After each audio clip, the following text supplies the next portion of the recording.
Hi friends, ఇగో మనం చిన్నప్పుడు మనకి ఎన్ని డ్రెస్సులు ఉంటుండే. మన అమ్మ వాళ్ళైతే పెద్ద పెద్ద పండగలకి పెళ్ళిళ్ళకి తప్ప అసలు మనకి ఎక్కువ బట్టలే కొనేవాళ్ళు కాదు. ఇంకా అప్పుడు అందరం బర్త్డేలు కూడా చేసుకునే వాళ్ళం కాదు కాబట్టి బర్త్డేలకి కూడా బట్టలు క్యాన్సిల్.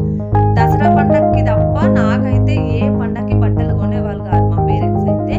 మా పేరెంట్స్ అనే కాదు, ఏ పేరెంట్స్ కూడా అప్పుడు బట్టలకు అంత ఇంపార్టెన్స్ ఏం లేదు. ఒక 4 జతలు ఉంటే చాలు, పెళ్ళిళ్ళకి అవే, పేరంటాలకు అవే, ఫంక్షన్స్కి అవే.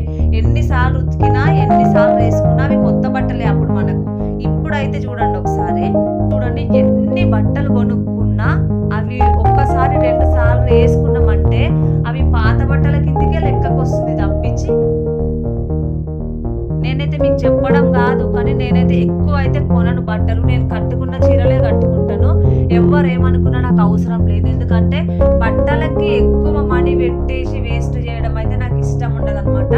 ఇంకా కట్టుకున్న చీర కట్టుకుంటే ఏమవుతుంది, ఏం కాదు కదా, అది మన ఇష్టము. ఇంకా మన అవసరానికి బట్టే బట్టలు కొనాలి తప్పించి వాళ్ళు ఏమనుకుంటారు వీళ్ళు ఏమనుకుంటారు అని అయితే బట్టలు కొనొద్దు. ఇక ఇవైనా నాకు ఎక్కువనే అనిపిస్తుంది ఇప్పుడు. ఇంకా చాలా మంది దగ్గర చాలా ఉంటాయి, అసలు బీరువా నిండా మొత్తం ఆడోళ్ళ చీరలే ఉంటాయి. ఇంకా మొగళ్ళకి అసలు స్పేస్ కూడా ఉండదు. మా దగ్గర కూడా అట్లనే ఉంది, కానీ ఇంకా నాకైతే అన్ని చీరలు అయితే లేవు. ఇంకా ఇప్పుడు ఏ మోడల్ వస్తే ఆ మోడల్ అయితే ప్రతి ఆడవాళ్ళు అయితే కొంటున్నారు, కానీ నేనైతే చాలా వరకు